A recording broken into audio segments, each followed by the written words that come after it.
Good morning, Guardians. The Hedgehog Gamer here, and it is Friday. And yes, I know my camera isn't plugged in. I unplugged it last night and forgot to plug it in and just started recording this. So next week I will have the camera going. Anyway, as you can tell, it is Friday. This is awesome. Finally, a weekend ahead of just playing video games. That also means that Xur is back in the tower of Original Destiny. As you can see, this is the Original Destiny tower. Can't wait until they bring this tower back. I hope they do. Every season, I keep thinking, finally, we'll get the original tower back. This is by far my favorite. I love the little garden beyond the stairs, that they open the door to. You don't have access in Xbox 360 and PlayStation 3. Anyway, Original Destiny, Xur location video. Just the usual reminder that this is Xur in Original Destiny, which means he will be in the tower for only 48 hours, a little less since I'm posting this around 7 a.m. He leaves the tower for me in New Jersey Eastern Standard Time at 5 a.m. on Sunday. So, yeah, it's not like Destiny 2, where Xur remains in the game until reset. He leaves earlier than reset, I guess 2 days before reset, because reset in Original Destiny is Tuesday at 5 a.m. Reset is a lot earlier in Original Destiny. I believe Destiny 2 is like noon or 2 o'clock.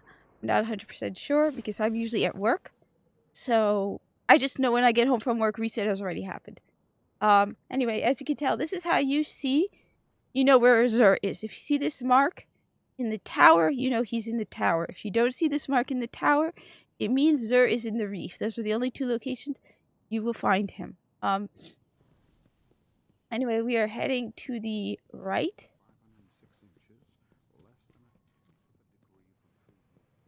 And we are heading towards the little Guardian cafe. On the positive side, let me just also add, he's not carrying trespasser. The positive thing. Right? I call this the little Guardian cafe. It's a really nice spot. Little corner with some chairs. I like this area here. I can see just sitting reading a book. There you go. Got Cabal shields on the wall. Real Cabal shields. None of these Destiny 2 Red Legion nonsense. No, we're talking real Cabal shields. Anyway, as I said, there's no trespasser. There's actually some variety. I mean, it's not anything special except for one, but it's not trespasser. Anyway, here we go. He's got the usual legacy engram. It's a heavy weapon engram. Oh joy, honestly, I have said this over and over again. I think these are ridiculously overpriced. We're talking 31 strange coins for a random engram for a heavy weapon that may be a year one. It's probably going to be a year 1 weapon. I mean, every now and then you'll get a year 2 one. Have promised a video on that.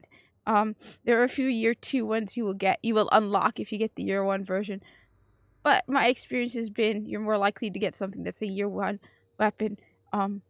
Yeah, so feels a little overpriced. Unless you have like a lot of strange coins. Some people tell me they have a ton. Next, you have for the Titan, the Eternal Warrior. And honestly, this helmet creeps me out.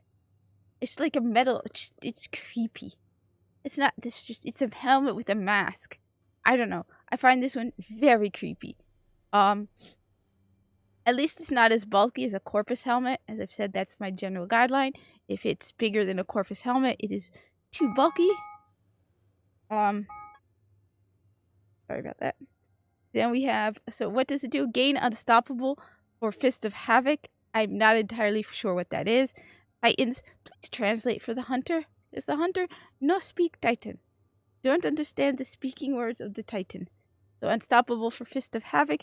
Not entirely sure what Unstoppable is or Fist of Havoc. So this hunter is in the dark on this. Please explain to hunter. Next, we have for the hunter, the Achillophage Symbiote. Which, what it means? I mean, I always wonder, like I said, what they call these when they're like hanging out, when Guardians are just hanging out and someone says, hey, don't forget your symbiote. I mean, I can understand when you're in a fire team and you're like playing the game because you're not exactly in a combat situation, but a bunch of guardians, getting ready for a mission. Not sure what an Acleophage symbiote seems like a bit weird. It's also really weird looking. Golden gun gains 1 additional shot. I could see some uses for that. If you're like fighting heavy mobs, in fact, I know I have it. I should carry it with me. I could see some advantages to it. I should pick mine up from my vault and carry it with me. Because let's say you have several really tough enemies that you just want to one-shot them with your golden gun. So you have 4 shots you could go at. That would be nice because generally I use the Celestial Nighthawk because it's great against bosses where its golden gun fires 1 shot with 6 times damage while granting Q-hole for over penetration. This is great for bosses like from Challenge of the Elders, but this would be great for instances when you're dealing with multiple enemies that are pretty powerful. So like I went right off the top of my head, I'm thinking of the beginning of one of the Nightfall strikes or one of the strikes where you have these scions. You just one-shot them with this. So yeah, this actually seems like a really useful thing to use. Also probably great in Crucible. Having that extra shot is great to have. So no, this one seems like a decent, good exotic to have. But then I always say pick them all up because you gain Grimoire score from it and you get the blueprint. So once you pick up the exotic, you now have the blueprint unlocked so you can dismantle it and you still have access to it. Next you have the Ophidian Aspect. Improved energy drain and weapons ready and reload very quickly. Warlocks, please teach the poor sad hunter what that means. Weapons ready and reload very quickly. That seems decent, but improved energy drain sounds like you absorb the health of enemies. I'll admit it's been a while since I played a Titan or a Warlock. I've been playing a lot of other video games, so I haven't even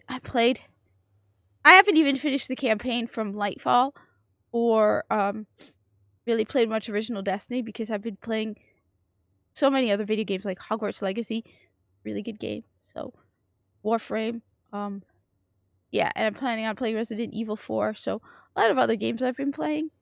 So yeah, I haven't really been playing much D1 or D2.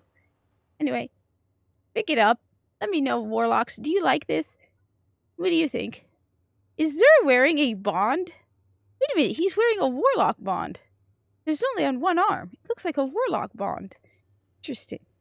It's always interesting. I find how Guardians wear like elaborate clothes that requires like buckles and just so much. I don't know. Anyway, next you have the Universal Remote. This is a shotgun that goes in your primary slot, if I recall correctly. Yes.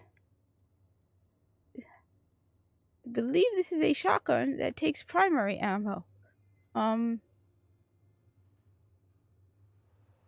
Let's see. This has what? Range and precision damage increase greatly while aiming down the sights. I don't know. I think this is the one that I picked up as a.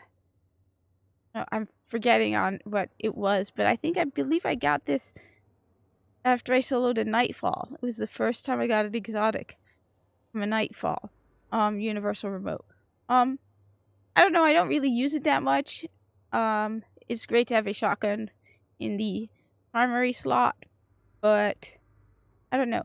I've been using more fusion rifles in my secondary slot, so that's one of the things I do like about Destiny 2 is the ability to use, scout rifles, and there's more flexibility in the weapon choices. So yeah, there are some things I like about Destiny 2, like the weapon flexibility, not the customization for weapons. I feel like that is a little bit much.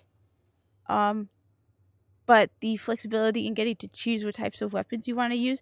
In D1, you have certain types of weapons you could use in your primary slot and in your secondary slot. The Universal Remote, let me know. I don't know. I never really felt impressed by it. That's why I never really used it much. Just never really stood out for me. But let me know in the comments below. I kind of felt a little disappointed by it. Anyway, next we have Nemesis Star and Meteorite, which is right over here. There's a machine gun. The Meteorite is this one. Not that impressive. That's the one you'll get. The other one is Silver Bullet. I don't know. I like it without any. Nemesis Star's machine gun. Let's see. On trigger pull, this weapon's initial burst has a higher rate of fire. And then, when holding down the trigger, range and accuracy increase as rate of fire decrease. Kills grant bonus grenade energy.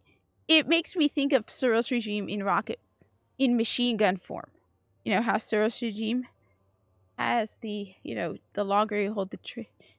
Anyway, it makes me think of Suros Regime. I don't know. I've never really used this one very much. I do like machine guns sometimes in the heavy slot because they give you a lot more bullets that are more heavy hitting, hard hitting. And it's great when you're dealing with like match game to have, because you only have 3 weapon slots and there's 3 element types. So it's nice to have a machine gun which has more shots for the 3rd element type, because I'll put my Zalo Supercell in my primary slot, a solar, and I'll put one in the heavy slot. So machine guns are good for that. Just never really focused on Nemesis Star. Let me know in the comments what you think of if you've used Nemesis Star, what you think of it. Anyway. Finally, we have Hawkmoon and Carrion. I don't know, my brain isn't functioning this morning. Hawkmoon and Carrion. So, Hawkmoon and Carrion. This is Carrion. I don't know, I don't really like Carrion myself. I know a lot of people like these bloody gear from Destiny. Their gear, their weapons. I'm not a big fan of it. I feel like my Guardian would keep his gun clean. I think I have Moonglow, which I think looks nicer. Hawkmoon is this has come up multiple times.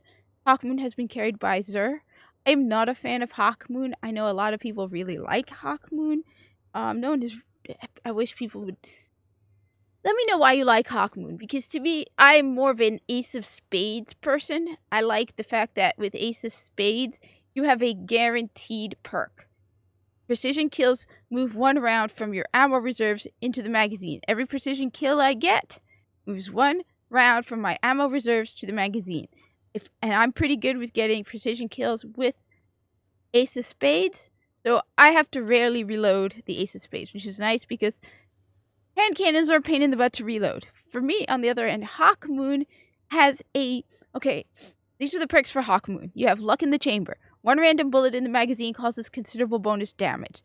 They have 13 bullets. 1 out of those 13 randomly will do considerable bonus damage, okay? Then the other perk is Holding Aces. 2 more random bullets in your magazine deal considerable bonus damage. So 3 bullets will randomly do more damage. Now, you have 13 bullets. For the sake of the math, we will say it is 12 bullets.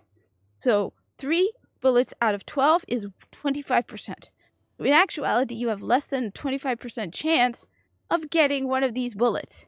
To me, I'm not a big fan of that uncertainty. I would rather know that this next bullet is going to do considerable more damage. I don't know. I'm really not a big fan of Hawkmoon.